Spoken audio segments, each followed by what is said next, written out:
My greatest Phil Jackson coaching moment actually happened in Sacramento.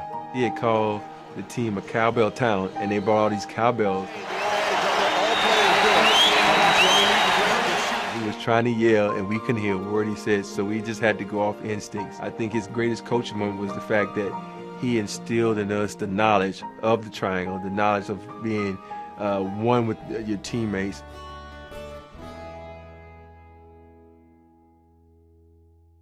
Everybody talks about the rival with Sacramento, but that Portland team was to win that first championship. That one's in my mind more than the Sacramento because that team was Sabonis, Rasheed Wallace, Steve Smith, Scottie Pippen. That team was a monster team. And Scottie Pippen knew the triangle like the back of his hand, so we had to go up against that because that's just like coaching for dummies. You already know what I'm gonna run because you've been there. You know everything we're gonna run, and Phil doesn't change, and Scottie knows that, so we just had to play through. We just had to avoid him. You know, when you coming down, a guy like Scottie Pippen is a great defender, not a good defender, a great defender. He's so long and so versatile that he can be places and all that. He knew the plays. I remember we would come down, we'll call, reverse triangle. He's gonna go here, he's gonna go there. He's yelling out the plays, and so pretty soon we just had to say, man, just post Shaq up, because they, even though you know that play, we're gonna punish you because big fella's bigger than everybody on your team. So it was difficult in that sense, and that's why I like challenges. But even though Sacramento was a challenge, this was a challenge in the sense of that a guy on their team, a key defender, knew exactly what we were doing, but we were still able to overcome that obstacle and win. To win that series felt better because we beat Portland, and that was our first championship as a Laker. My first championship as a Lakers, the first championship that core of guys brought to the Lakers. So that was harder than that Sacramento series. People like to talk about the Sacramento series, but to see Sac do his Superman thing after Kobe does a lot was a more important series to me than the Sacramento series.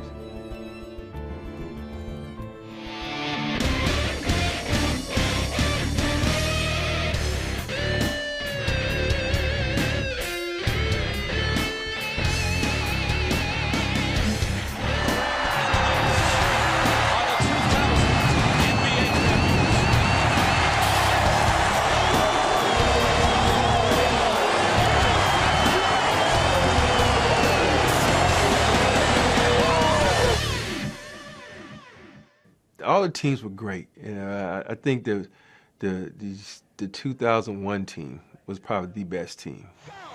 Go! There's no team in Laker history ever played at a higher level of perfection than this team is doing. Yeah, that's the year we swept everybody in the playoffs. That team was amazing. We were clicking. There's only one other team in the history of basketball that was the Pistons, who went 15-2.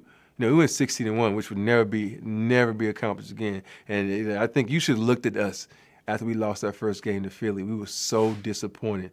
We were so hurt that we didn't sweep everybody in the playoffs because that was our goal. We wouldn't talk about it, but that was our goal. So that team right there was on an amazing run. Shaq was at his highest. Kobe was at his highest. Fish, B. Shaw, all these guys were playing at their highest level. So that team right there, I would take a matchup against anybody. We just had a great year. And that team was always constant. One thing that was different that every year we changed power forward.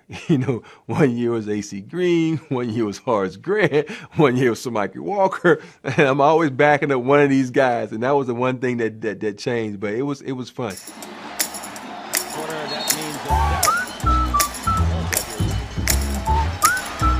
You literally can't hear the coach anymore because everybody has the cowbells, they're ringing them and they're yelling because, it was a rivalry, it was a playoffs, they were going crazy, it was a madhouse. Plus, Sacramento's arena was a small arena.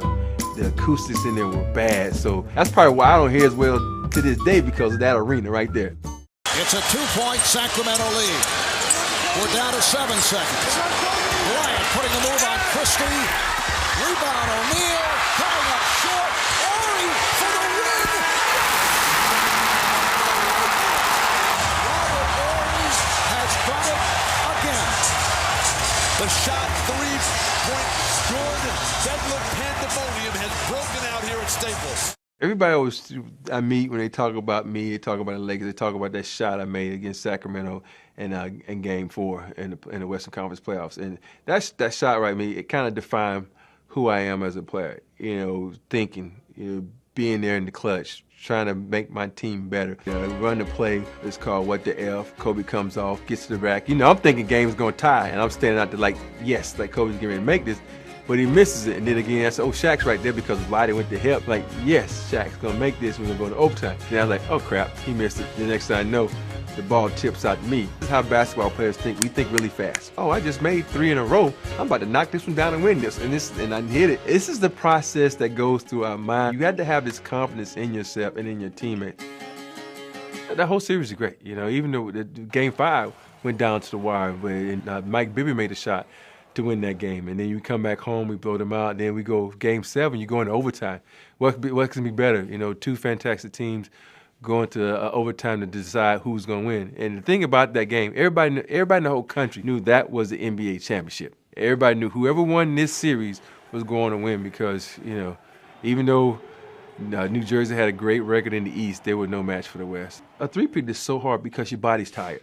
I tell people this all the time. It says you look at teams, if they have a three-peat, that means they were healthy all year, they got proper rest, and they had time management. You got to have time management. I remember going down the finals, we had time management because we swept everybody, so we had a lot of time off, and we were fresh.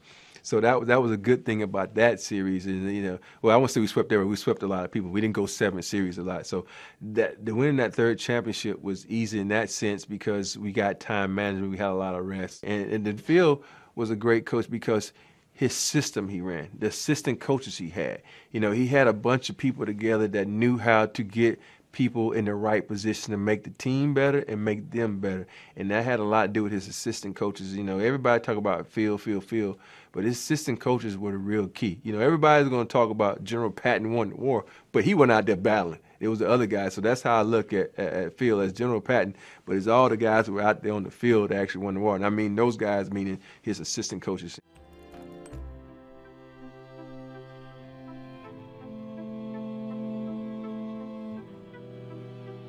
The Laker legacy is astronomical.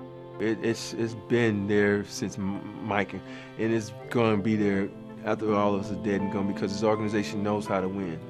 It's brought players in, found pieces, found ways. They might go through some downtimes, but maybe 1, 2, 3 years, but next thing you know, they're back on top again.